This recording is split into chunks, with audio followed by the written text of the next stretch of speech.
Olá! Na videoaula de hoje, iremos falar de duas importantes teorias da administração surgidas na segunda metade do século XX, a teoria estruturalista e a teoria dos sistemas. Procuraremos conceituá-las rapidamente, trazendo seus principais propósitos e apontar os fundamentos sociológicos que, em partes, as norteiam. Faremos também uma breve contextualização sobre o período e os principais fatores que as influenciaram. A partir da segunda metade do século XX, mais precisamente entre os anos de 1950 a 1990, o mercado começa a sofrer profundas mudanças. Entre os principais fatores dessas mudanças, destacamos a Segunda Guerra Mundial.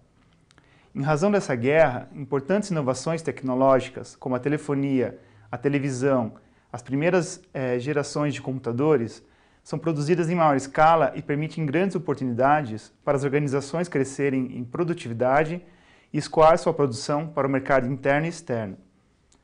Nesse contexto, as empresas sofrem mudanças consideráveis com a organização em maior dimensão do mercado monopolista, transformando-se cada vez mais em grandes blocos articulados, denominados multinacionais.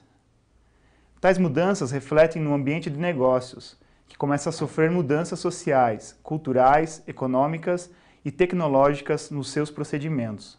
É marcante desse período que as empresas, embora estivessem atuando com certa racionalidade e objetividade, demonstraram estar despreparadas para atuar nesse contexto, pois sua gestão apresentava-se direcionada a cenários de estabilidade e certeza.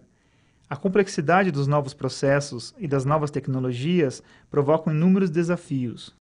Uma nova realidade começa a mostrar os seus amplos contornos, a globalização da economia, trazendo novos conceitos como qualidade total, produtividade, competitividade, como formas de sobrevivência empresarial. O Japão teve papel decisivo nesse processo.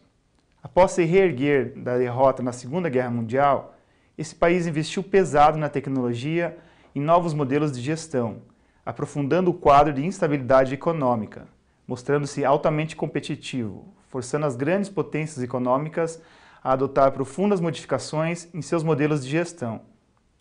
As teorias anteriores já demonstravam incompatibilidades com os novos desafios apresentados. A oposição entre as ideias e conceitos de relações humanas da administração científica e teoria clássica levaram os estudiosos a se preocuparem em formular um novo referencial teórico, capaz de abarcar os aspectos humanos e os inerentes à tarefa.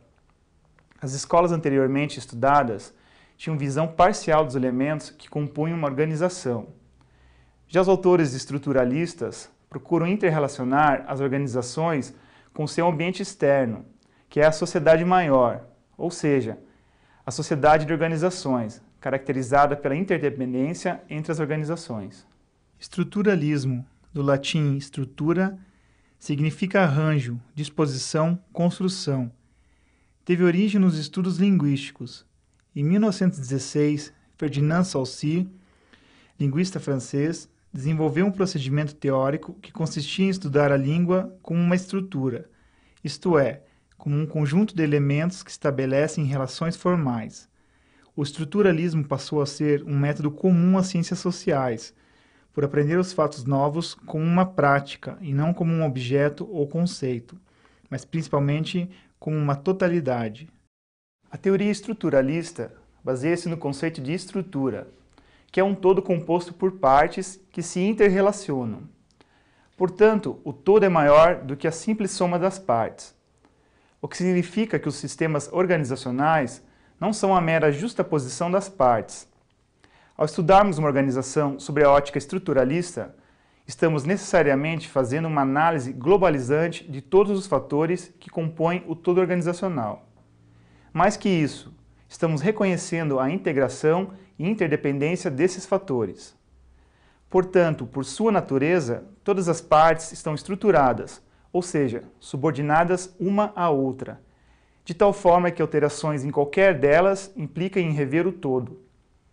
Outro aspecto importante do conceito de estruturalismo é a influência que esses fatores exercem uns sobre outros, de onde surge a necessidade de reconhecer a existência de um ambiente onde eles se inserem. No conceito estruturalista, as organizações são sistemas complexos, cujos elementos fundamentais lhe dão coerência e suas características permanentes.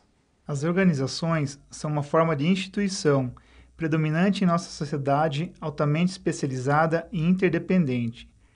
Elas passam por todos os aspectos da vida moderna e envolvem a atenção, tempo e energia de numerosas pessoas. Possuem uma estrutura interna e interagem com outras organizações. São concebidas como unidades sociais ou agrupamentos humanos, intencionalmente construídas e reconstruídas a fim de atingir objetivos específicos.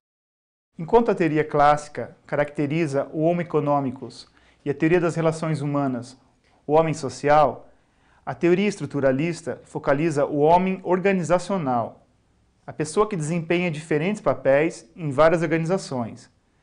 Esse homem tem por características a flexibilidade, a tolerância a frustrações, capacidade de adiar a necessidade de recompensas e permanente desejo de realização.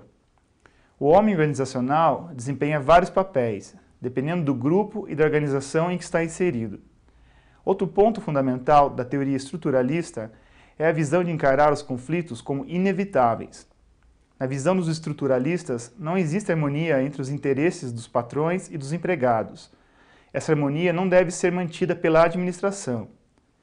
Para ele, os conflitos, por mais que não sejam desejáveis, são elementos geradores de mudança e do desenvolvimento das organizações, e por isso devem ser considerados. O conflito é o motor dos interrelacionamentos que se dão na organização. Uma outra contribuição da teoria estruturalista para a administração é a proposta de utilizar incentivos e recompensas mistos. Aqui a ênfase não se dá apenas nos incentivos monetários, como os clássicos faziam, ou apenas aos incentivos e recompensas psicológicas, como os neoclássicos. Para eles, ambos os incentivos e recompensas, monetária e psicológica, deveriam ser considerados, pois o homem organizacional busca tanto a estabilidade econômica quanto a sua realização pessoal.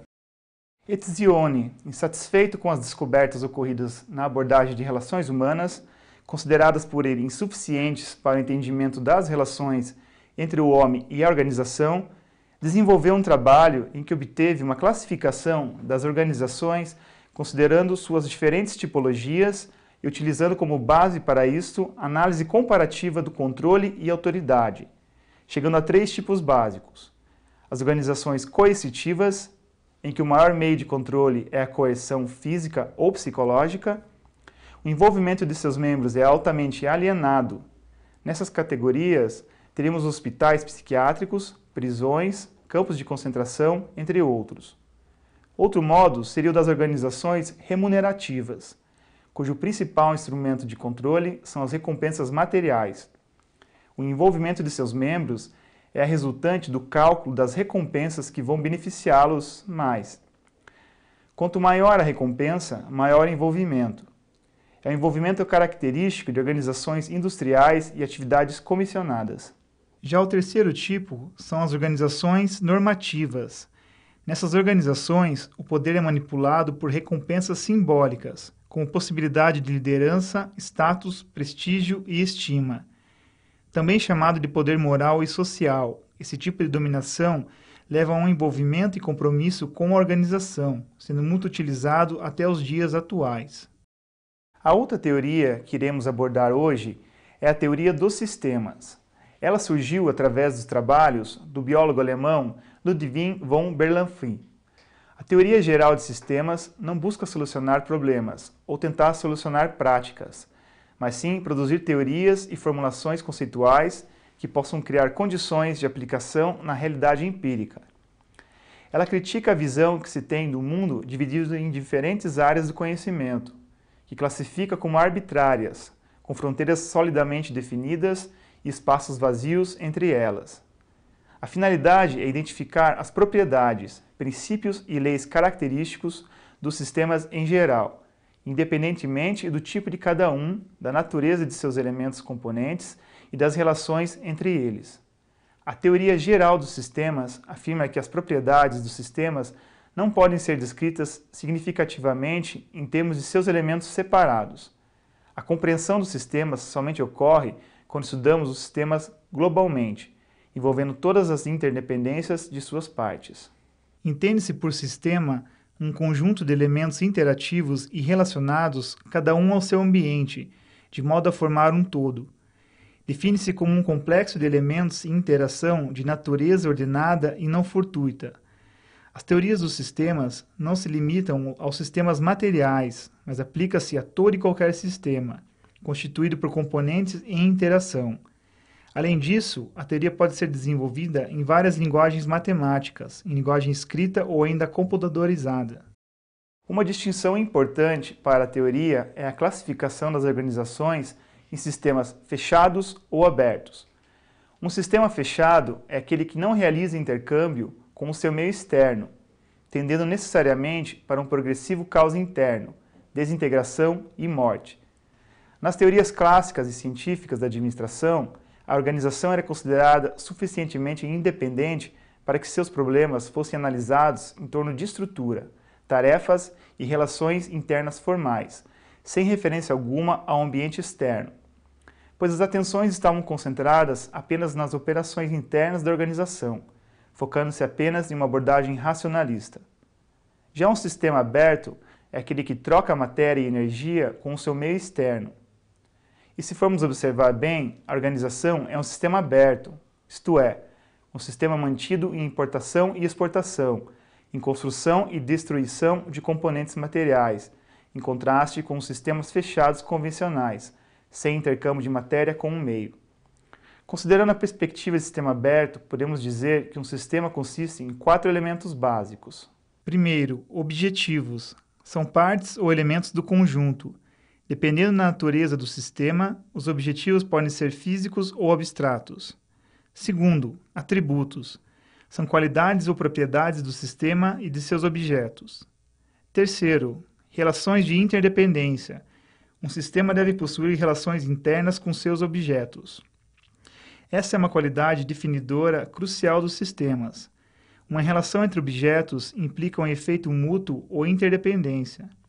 E quarto, meio ambiente. Os sistemas não existem no vácuo, são afetados pelo seu meio circundante. Na videoaula de hoje, pudemos conhecer 2 importantes teorias da administração que trouxeram uma série de conceitos e ideias ainda hoje muito utilizadas: a teoria estruturalista e a teoria dos sistemas. Foi visto que o estruturalismo é uma corrente de pensamento que influenciou muito todas as ciências humanas, desde a linguística, passando pelas ciências sociais, chegando até a administração. O conceito de estrutura confere a importância de se compreender as organizações como um todo, não sendo apenas a mera soma entre as partes. Outra concepção importante é a forma de encarar os conflitos nas organizações, como algo necessário e que servirá para a realização de mudanças. Depois vimos um pouco da teoria dos sistemas, que incorporou importantes conceitos para a administração, como, por exemplo, a distinção entre os sistemas abertos e fechados. Então é isso. Até a próxima, pessoal!